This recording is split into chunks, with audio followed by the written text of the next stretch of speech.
কি আজকে first time গাড়ি চালানো শিখতেছে। নার্ভাস? একটু নার্ভাস? নার্ভাস হতে হবে না, কিচ্ছু হবে না। তুমি ইজি ফিল করতেছো, অন হবে তুমি করে নাও।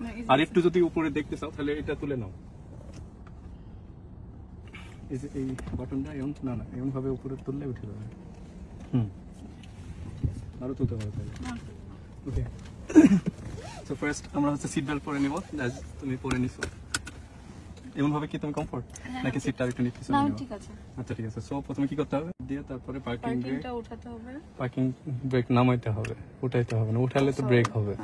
হ্যাঁ, এখন আমরা গিয়ারে দিব। সো ডিতে ড্রাইভ। এখন ব্রেক থেকে পা সরালে আস্তে আস্তে গাড়ি লড়বে। পা সরাও। এই যে কি সুন্দর শিখে গেছো।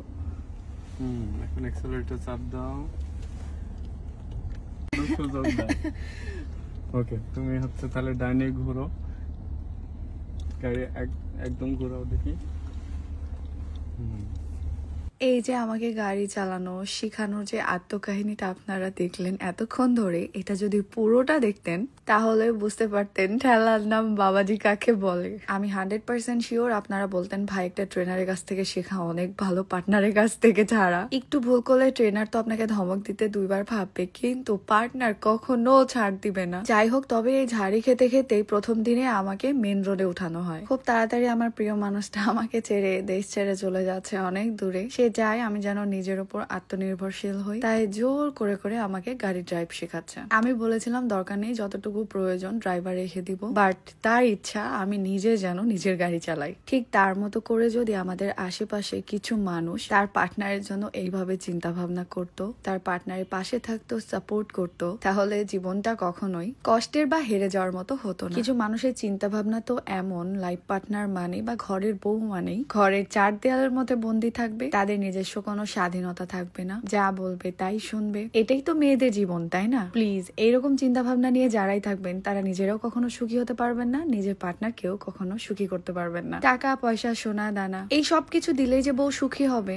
আবার টাকা পয়সা বউকে ইনকাম করতে দিলেই যে বউ খারাপ হয়ে যাবে তার কোনো মানে নেই। আপনার এবং আপনার ফ্যামিলির মন মানসিকতার উপর ডিপেন্ড করে কিন্তু আপনার বউ তৈরি হবে, এটাই স্বাভাবিক। এই সমাজের নিয়মিত এমন ঘুরিয়ে ফিরিয়ে বউদেরই দোষ দেওয়া হয়। এই যেমন কয়েকদিন ধরে এই ফেসবুকে দেখছি পলাশ সাহার ওয়াইফের উপর যে ধরনের ব্লেম গুলো দেওয়া হচ্ছিল, মানলাম তার সবটাই সত্যি, বাট ভাইরে ভাই, যার ছেলে মারা গেছে একদিন আগে, সে ভাত খেতে খেতে কিভাবে চিল্লায়া চিল্লায়া বহুর নামে বদনাম করছে আর এভাবে ইন্টারভিউ দিচ্ছে। কিছু সময় বলা কথাই যে সত্যি হবে তার তো মানে নেই। আপনি নিজেও ভালো মন্দর বিচার চোখের সামনেই করতে পারবেন, তার ব্যবহারে, তার কথাতে, তার আচরণের উপর অনেক কিছুই বোঝা যায়। মানলাম সেই মেয়েটাই খারাপ, মেয়েটা সব মিথ্যে কথা বললো, বাট সে যে টক্সিক জীবন কাহিনীগুলো বলেছে তার সবটাই আমাদের সমাজে 90% মেয়েদের সাথে মিলে যায়, যেটা আমার নিজের সাথেও ছিল ভাই।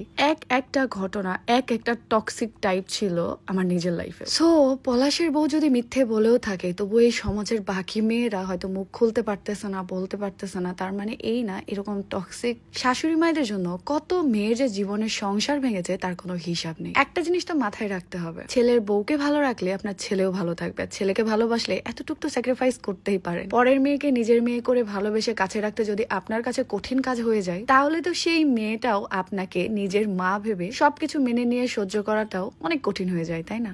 আপনি সহজ করে দেখেন, সহজ তার কাছে হতেও বাধ্য, কারণ সে বাবার বাড়ির সবকিছু ছেড়ে আপনার ঘরে এসেছে আপনাদেরকে আপন করেই থাকতে। হ্যাঁ, সংসার জীবনে ভুল বোঝাবুঝি, মান অভিমান হবে, বাট দিন শেষে এতটুকু আপনাকেও চিন্তা করতে হবে আপনিও একটা সময় কারো বউ ছিলেন, বা স্বামী স্ত্রীর সম্পর্কটা আপনাকেও বুঝতে হবে। সন্তান জন্ম দিয়ে সন্তানকে কষ্ট করে বড় করে বিয়ে দিয়ে প্রতিটা বাবা মায়ের এটাই চিন্তা করা উচিত, আমার ছেলে এবং ছেলের বউ সুখে থাকুক। তারপরে ভালোবাসা দিলে আপনি ভালোবাসায় এমনি পাবেন। কোনো মেয়ে তার সংসার সাধে ছাড়তে চায় না। সব রিলেশনশিপ হয়তো বা ফ্যামিলির জন্য ভাঙে না, তবে বেশিরভাগই এই সমাজে এগুলো হয়ে আসতেছে। আর যদি কোনো কারণে মেয়ের বাবারা গরিব হয় বা মেয়ের কোনো পাস্ট থেকে থাকে, তাহলে তো কোনো কথাই নেই। এই সমাজে সব থেকে বেশি দোষ সেই মেয়েটাকে দিতে কেউ দ্বিধাবোধ করে। আপনি যে মানুষটাকে সম্মান করবেন না, তার কাছ থেকে সম্মান আশা করেনি বা কিভাবে? বড় হওয়ার বা ফ্যামিলি হওয়ার এই ফায়দাটা তুলতে হয় না। মনে রাখবেন প্রতিটা মানুষেরই ধৈর্যের একটা সীমা থাকে। সবকিছু সহ্য করলে মেনে নিলেই যে তার প্রতিফল ভালো হয় তা একদমই না। আমার আশেপাশে কত দেখেছি একটা কথা বললে 10টা কথা শুনিয়ে দিচ্ছে সেই বউ, সেই ভালো আছে দিন শেষে। আর যারা বোকার মতো এই চিন্তা ভাবনা করে আছেন সবকিছু মেনে নিলেই সহ্য করলেই ঠিক হয়ে যাবে একটা না একটা সময়,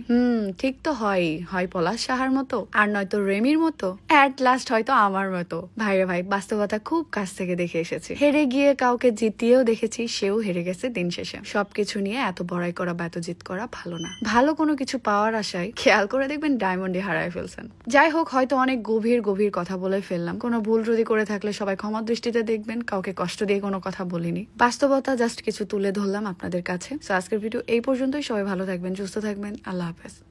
এমন একটা যদি ট্রেনার থাকে তাহলে কে শিখবে না শিখবে জানি না, মানে মিনিটে 1 বোতল পানি শেষ হবে, এটা আমি শিওর। তোমার কেমন লাগলো ফার্স্ট টাইম গাড়ি চালাই? ভালো লাগলো, কিন্তু আমি যখন এখানে গাড়ি চালাচ্ছিলাম তখন আমার মনে হচ্ছিল যে মেন রোডটা অনেক কঠিন হবে আমার জন্য, হয়তো একটা না, সব ইজি।